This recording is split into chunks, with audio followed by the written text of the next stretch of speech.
All right, let's get ready for another deep dive. Today we're taking a look at something you do all the time without even thinking about it. Breathing.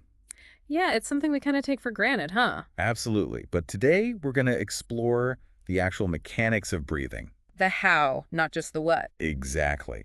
We're going beyond just what we breathe and really getting into the physical process of how we get air in and out of our lungs. It's more complex than you might think.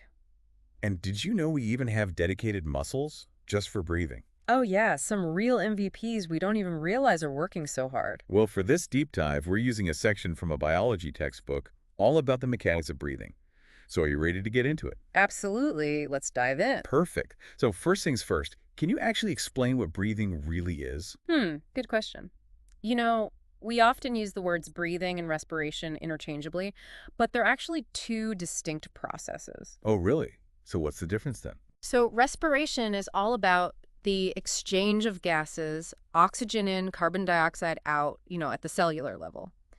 Breathing, on the other hand, or ventilation, as it's sometimes called, is specifically the physical act of moving air in and out of the lungs. Okay, so breathing is the action, Exactly, like a bellows pumping air. and respiration is the purpose. You got it. Got it. So let's talk about those muscles you mentioned, the ones that are dedicated to breathing. I'm guessing most people don't even realize they're using them. Most definitely not. It's an automatic process. Like, we don't have to tell ourselves to breathe. Our body just does it. Right, exactly. But it's not magic. There are muscles driving this whole operation. And the stars of the show are the diaphragm and the intercostal The muscles. diaphragm and the what now? The intercostal muscles. Okay, break those down for me. Where are they? What do they do? All right, so picture this. The diaphragm sits right below your lungs, Okay. kind of like a dome or a parachute separating your chest from your abdomen. I see. And the intercostals. Those are found between your ribs, connecting them, helping them move. Okay, so how do these muscles actually work together to make us breathe?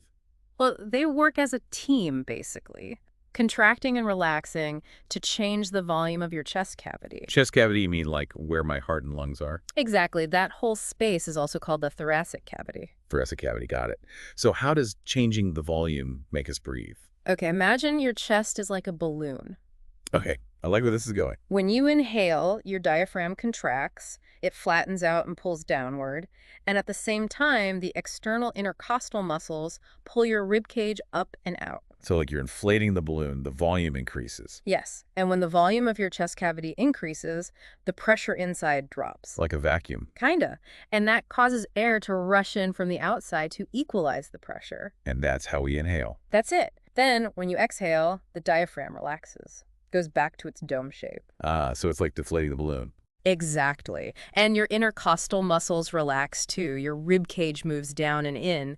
That decreases the volume, increases the pressure, and air is forced out. Wow, so it's all this perfectly synchronized dance between these muscles and pressure changes. Pretty amazing, huh? It really is. You know, it's funny. I remember reading about different lung volumes.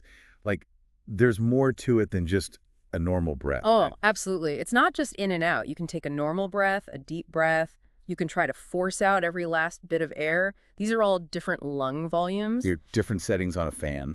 I like that. So first you have your tidal volume. Tidal volume. That's the amount of air you breathe in and out normally without even thinking about it. Just kind of coasting along. Yeah, exactly. Right. Then you have what's called inspiratory reserve volume, Inspiratory reserve volume. which is the extra air you can forcefully inhale after a normal breath. Oh, like when you're about to go underwater and you take that big gulp of air? Exactly. And then on the flip side, there's expiratory reserve volume. Expiratory reserve volume. So that's the air you can forcefully exhale after a normal exhale. You got it. Singers use this a lot to hold those long notes. Ah, that makes sense. So basically, we have all these different reserves of air that we can tap into depending on what we're doing. Right, exactly. And all these volumes, they add up to your lung capacity. Lung capacity. That's the total amount of air your lungs can hold. So like the total volume of our balloon. That's a great way to put it. And this is super important for athletes, by the way. Oh, yeah. How so? They actually train to increase their lung capacity for better performance. Makes sense. The more air they can take in, the longer they can go. Exactly. It's amazing how something so automatic like breathing is actually so complex. And plays a role in so many things. Exactly. So we've got the air in and out, but what happens next? Well, that's where things get even more fascinating. That's where we get to the alveoli. The what now? The alveoli. Alveoli. All right, what are those? Think of tiny air sacs in your lungs. Like millions of tiny balloons. Oh, wow. Yeah, Yeah. millions of them, and they're where the actual gas exchange happens. So, like, that's where oxygen gets into our blood. Right, they're located at the very end of the bronchial tubes. Like, imagine clusters of grapes. Okay, I can picture that. Clusters of grapes all over my lungs. Yeah, kind of, and they have this really unique structure perfectly designed for this exchange. Like what? So they have incredibly thin membranes and a massive surface area because of all those tiny sacs. I guess that would make sense for efficient exchange. Exactly. So how does that gas exchange actually work? How does the oxygen actually cross from the alveoli into the blood? And how does the carbon dioxide get out? Oh, that's a great question, and it all comes down to something called concentration gradients. Ooh, concentration gradients. Sounds kind of sciencey. It is, but I can explain it in a way that makes sense. Just imagine. Okay, so imagine you have two rooms, right? One room's packed with people, the other's totally empty. You open the door between them, what happens? Well, people are going to start moving from the crowded room to the empty one, right? Yeah. Until it evens out a bit. Exactly. They want to spread out, find some space. That's kind of like what happens with oxygen and carbon dioxide in your lungs, believe it or not. Really? Okay, I'm intrigued. Tell me more. So when you breathe in, your alveoli are chock full of oxygen, but the blood and the capillaries surrounding them, that's low on oxygen, right? So naturally, the oxygen wants to move from the alveoli where it's crowded to the blood where there's more room. So it's not like some tiny little pump in there pushing the oxygen around. It just moves because of this concentration difference. You got it. It's called diffusion, and it's a passive process. Doesn't require energy, just flows naturally from high concentration to low concentration. Same thing happens with carbon dioxide, just in reverse. Oh, how so? Well, the blood coming from the body, it's carrying all that CO2, waste product from your cells. Yeah, got to get rid of that stuff. Exactly. Meanwhile, the alveoli have a way lower concentration of CO2. So guess what? CO2 diffuses from the blood into those alveoli, ready to be exhaled. Out with the bad air, in with the good. Wow, that's pretty efficient. It's amazing how all these systems in our bodies just, like, work without us even having to think about it. It really is. Nature's pretty brilliant. And speaking of brilliant designs, have you ever thought about how other animals get their oxygen? Fish, for example, they have gills, and they use this super cool thing called countercurrent flow. Countercurrent flow. Sounds complicated. It sounds fancy, but the idea is pretty simple. Imagine two lines of people walking towards each other. One line's got buckets full of clean, oxygen-rich water. The other line, their buckets are kind of low on oxygen.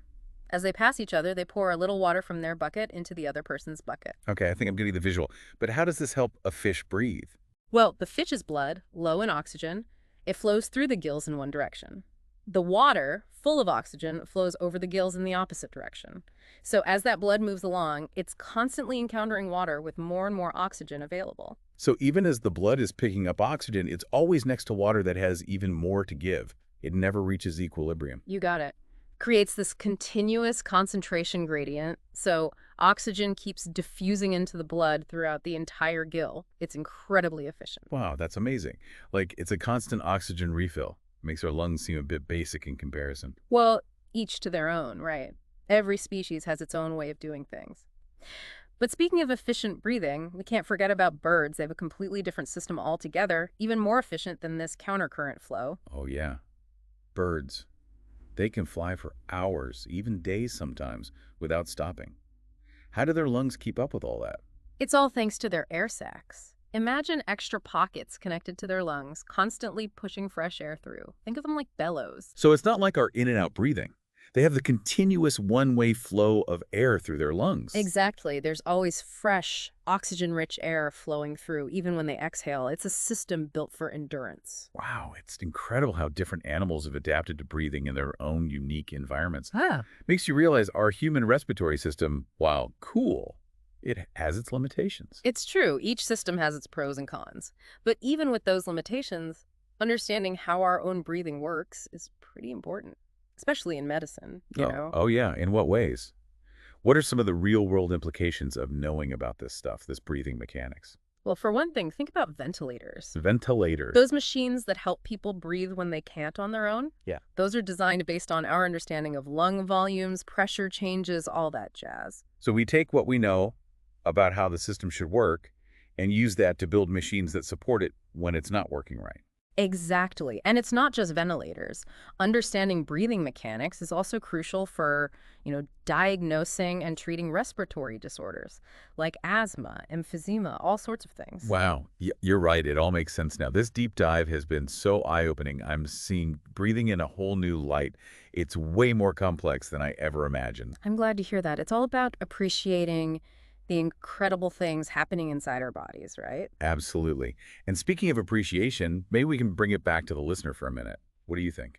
I like where you're going with this. We go through our days hardly noticing our breath. Just kind of happens, right? You're right. Totally take it for granted. But if you actually take a moment, just focus on your breath, you can feel those muscles we were talking Oh, about. yeah. Like what? Feel your diaphragm moving up and down, the gentle expansion and contraction of your chest.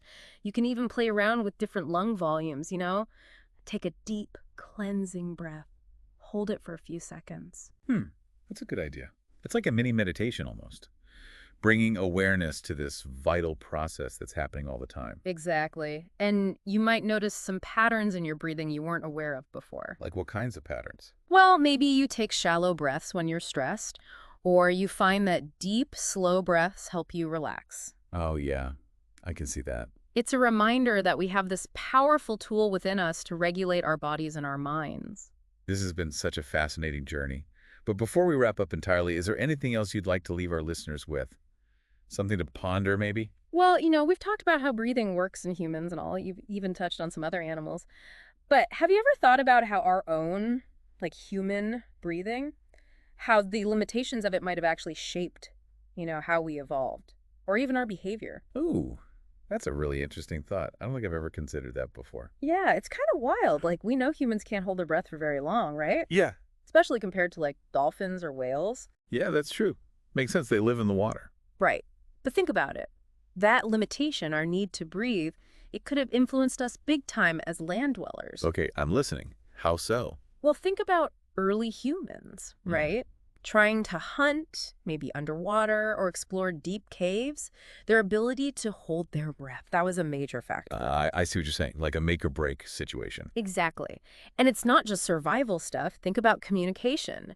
We got to pause for breaths, right? That literally shapes how we talk, the rhythm, the structure of language. Wow, that's mind-blowing.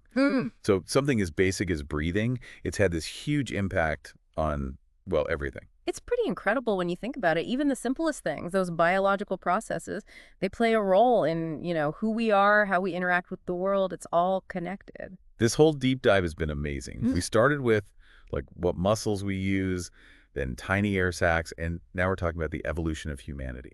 It's been a blast exploring all this with you. And hopefully, our listeners will come away with a little more appreciation for this incredible process happening inside them every second of every day. With every breath. Literally. Well said. Yeah. So next time you're just breathing, hanging out, take a second to think about all the amazing stuff going on inside. Those muscles working, air flowing, oxygen getting to your cells. It's a symphony. It really is. And hey, if you're feeling extra curious, maybe do some more digging on your own. Look into respiratory disorders, how athletes train their breathing, or even how breathing evolved in different animals. There's a whole world of cool stuff out there. It's true. Always something new to learn. Well, that's about it for this deep dive into breathing mechanics. Thanks for joining us, and we'll catch you next time for another fascinating journey into the world of science and knowledge.